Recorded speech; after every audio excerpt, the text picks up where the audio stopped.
welcome to CityCast. I am Shreyashi Mukherjee. And I am Sai Chesetti. We will start with a story on schools in the city. Reopened after 18 months, several schools are not following the government's social distancing guidelines. Our reporter Rishika Kashyap tells us more. Schools failed to comply to social distancing guidelines as schools reopened.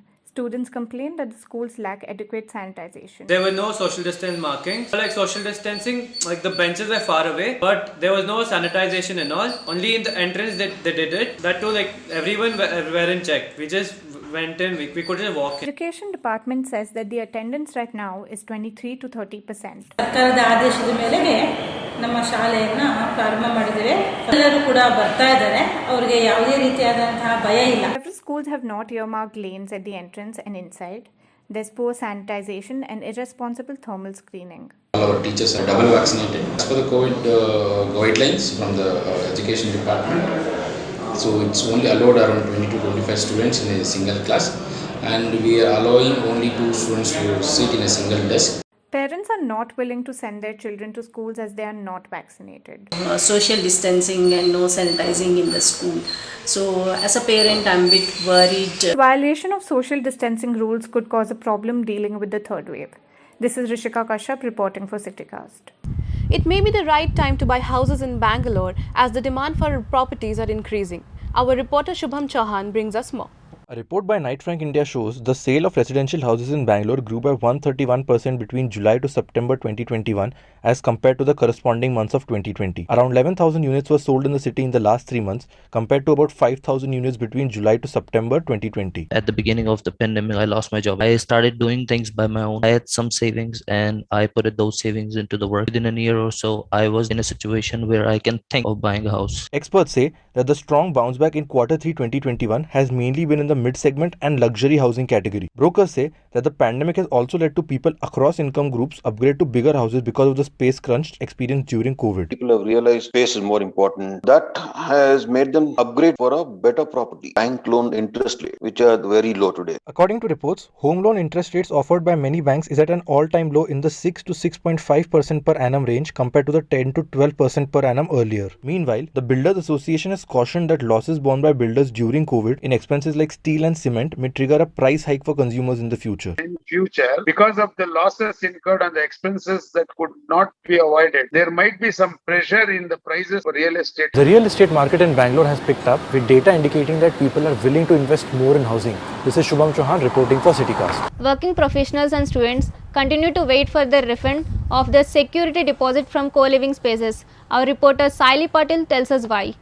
Companies running co-living spaces do not refund the security deposit amount of rupees 20,000 to 25,000 to tenants who left the spaces during the lockdown. Tenants say they promised to return it, but later the sales department does not answer their calls. It's really being misused because they're taking an unreasonably high amount of deposit and they're not paying it back despite saying that they will pay. It's like 5 months now, but they haven't. The reviews of the co-living spaces on various social media platforms show the struggle of the people in getting back the complete or reasonable refund. Some of them have also called them fraud because they violate the signed agreements where all the clauses are mentioned. There are many customers who vacate the room and they just leave and then they ask for their deposit, and where it is clearly mentioned in the agreement that the vacancy notice period has to be raised on the last date of the month. If you have not raised the notice period, we will charge. Police says the number of such incidents increased during the lockdown as they would visit a co-living space every day to sort out a dispute, such as a civil issue, and the person should file a suit in Consumer Redressal Court. Agreement between two persons, it is a contract. You enter into it, so then you'll have to follow whatever is being mentioned in the agreement. It should be drafted very carefully to protect the interest of both the parties. In case you want that your security deposit to be returned to you, then you have to go file a recovery suit. According to Karnataka State Consumer Dispute Redressal Commission, on an average 6,000 cases are filed under the private housing category every month. The judiciary has been asked to deal with such offences under National Disaster Management Act of 2005. This is Saili Patil reporting for CityCast.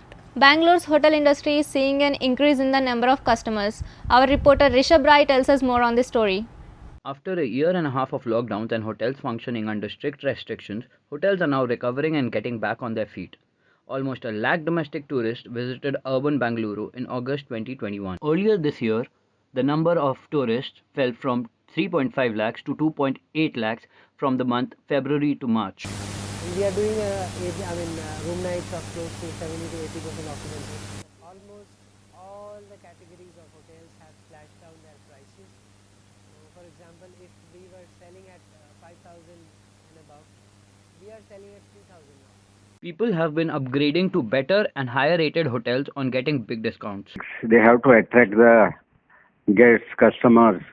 And suppose the family comes, they will stay for 3 nights, means 1 night complimentary they will give. The tourism industry is witnessing a constant increase. However, officials say this change will be slow but steady. The tourism has been on a constant rise and steady similar growth is expected in this year. A change is being witnessed in the hospitality industry. Discounts are advertised to attract customers as the industry does not expect a major increase in occupancy during the festive seasons. Reporting for CityCast, this is Rishabh Rai.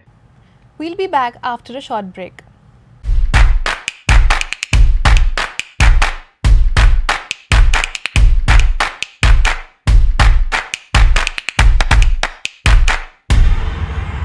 Welcome back. Doctors are concerned about children being given flavored ORS to treat diarrhea. Our reporter Shubhangi Mishra tells us more on this story. Doctors say diarrhea can worsen in children when they are given flavored oral rehydration salts, which is widely available in market because of its high sugar content.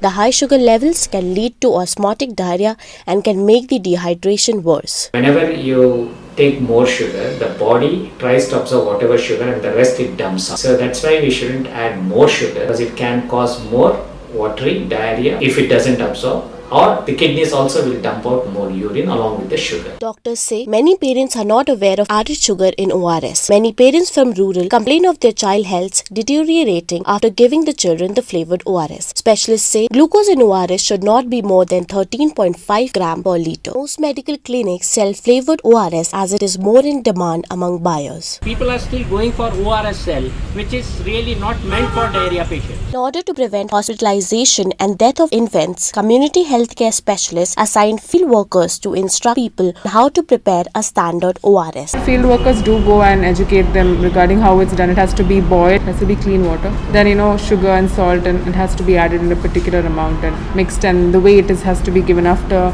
200 ml after each loose stool is what we say. Doctors are witnessing decline in diarrhea cases among children in Bengaluru as early detection leads to decrease in infant mortality rate. This is Shubhangi Mishra reporting for CityCast. Technology makes it easier to get help for mental health. Our reporter Shubhashri Mohapatra tells us more about telepsychiatry. Research by the National Institute of Mental Health and Neuroscience finds people accessing telepsychiatry has increased by 325% in India from 2018 to 2020. The World Health Organization says 90 million Indians deal with mental issues. Telepsychiatry enables patients to connect with psychiatrists through a phone call, video conference, or a voice note. The fear of getting contacted to COVID heads me towards telepsychiatry. It saves time and makes me comfortable. I'm at a much better state now. Patients who need psychiatric evaluation or non-emergency care use these facilities, but psychiatrists do not advocate emergency or hyposuicidal cases. In 2007, the Telemedicine Initiative of NIMHANS added telepsychiatry unit, but the year 2020 showed a dramatic hike in the number of patients due to isolation in COVID-19 pandemic. The total number of patients who opt for teleconsultation, that's definitely increased. You sit back at your home, you can go ahead with the consultation. In 2020, Government of India came up with telepsychiatry operational guidelines for the practice nurse. It mandates license for the telepsychiatrist. A lot of studies to show that the satisfaction of patients is nearly the same between in-person consultation and telepsychiatric consultation. Researchers are looking forward to help patients with more acute disorders through telepsychiatry in next few years. This is Subhashri reporting for CityCast. Work from home increases the frequency of the migraine attacks among working professionals. Our reporter Shreyashi Mukherjee tells us why. Neurologists say there has been a 40% increase among patients in the city who are complaining about migraines compared to the previous year. Have increased by at least 30 to 40%. You can say at least they have seen at least 15 to 20 patients. Emotional stress has been increased, no proper diet and hormonal changes. Migraine can be caused due to stress, anxiety or intake of certain medications. However, due to pandemic, work from home has become a catalyst to this problem. Neurologists say while working from home, long hours in front of the computer strains the eye and causes migraine. Many Many people don't take breaks nor work in places with adequate ventilation. In many cases, this causes the attacks. The headache sometimes gets so severe, I have no option but to take leave from office. There have been days when I couldn't sleep even after I was so tired because of my headache. Experts say excessive stress during work from home is a major contributing factor in an increase in the number of cases. The work from home, it is not an 8 hours work. It has become like 16 hours, 24 hours work.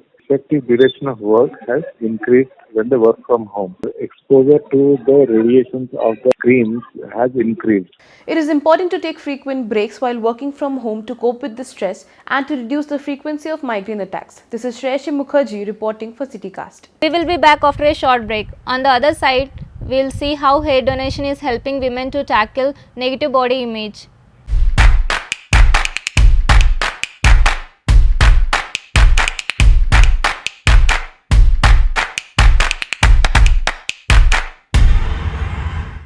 Welcome back. The increase in hair donation for wigs is helping women suffering from chemotherapy-induced alopecia combat negative body image. Our reporter Shriparna Roy brings us the whole story. There has been a 28% rise in people donating hair this year compared to the previous years. Several NGOs across the city are able to increase production and distribute them with the help of different cancer hospitals and organizations. I thought it's only hair, it'll grow back. But it's a gesture that matters. Something that's not as valuable to me might bring a smile to somebody else's face. Approximately 300 grams of good quality hair is required to make the wigs. We are getting educated and giving importance to mental health. People have started to realize perception of themselves really matters, and that is why people have been coming forward to giving in their donations. Hair loss due to chemotherapy-induced alopecia creates a negative body image, lowered self-esteem and a reduced sense of well-being amongst women. Studies show that many women refuse chemotherapy due to adverse effects like hair loss.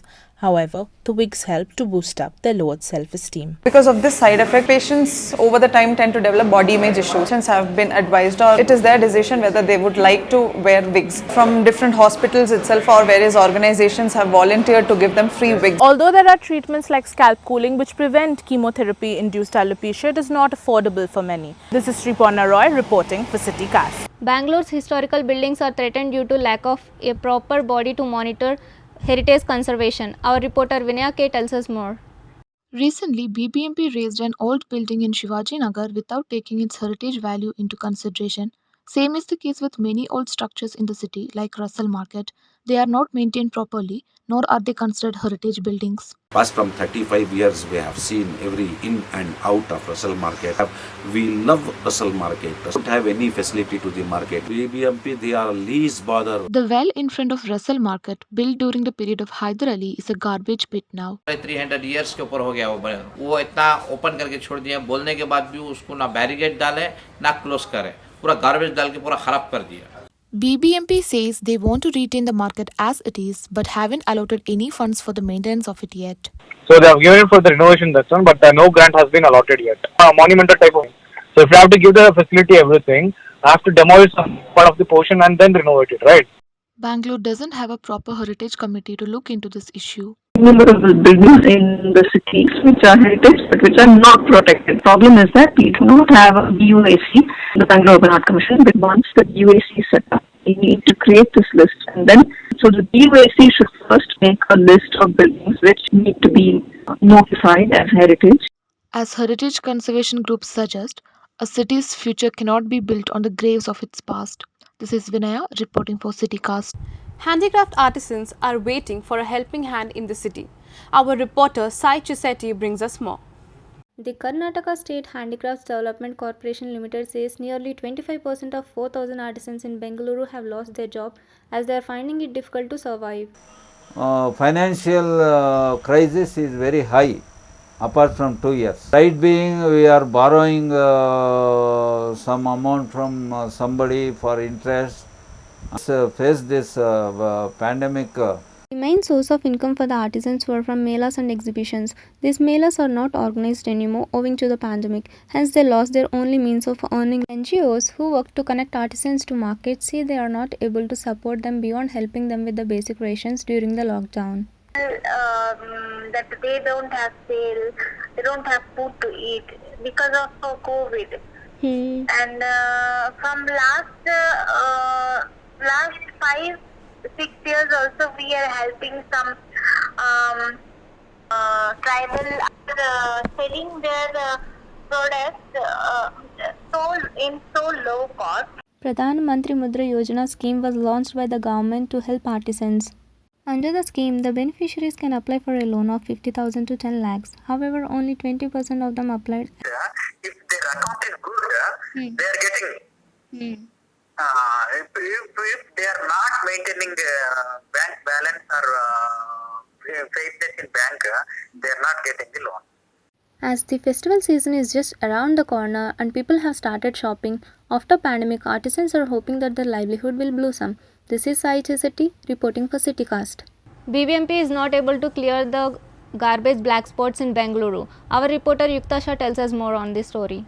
BBMP data shows out of 2,000 black spots, nearly 800 have been cleared. BBMP officials say it is difficult to keep the city garbage free if residents do not cooperate. हमारे घर के सामने बहुत कचरा है, लेकिन कोई कचरा उठा नहीं रहा है. इसकी वजह से हमारे घर के पास में बहुत बास हो रहा है और BBMP ने कुछ एक्शन नहीं लिया है, इसलिए हेल्थ इश्यूज बहुत ज़्यादा हो रहा है. Local residents say sometimes the garbage vans do not come to their doorstep. Ugly Indians is an NGO which works in association with BBMP. They are facing issues in the process of clearance of black spots. There is a shortfall in terms of the capacity of the BBMP collect the garbage and take it to the processing site is not enough to actually cater to all the house. BBMP should be showing some progress in the capacity. The superintendent of waste management says that the big black spots are generally found below flyovers, remote places and so on. They have hired more marshals for it. It's not our responsibility to clear all the black spots.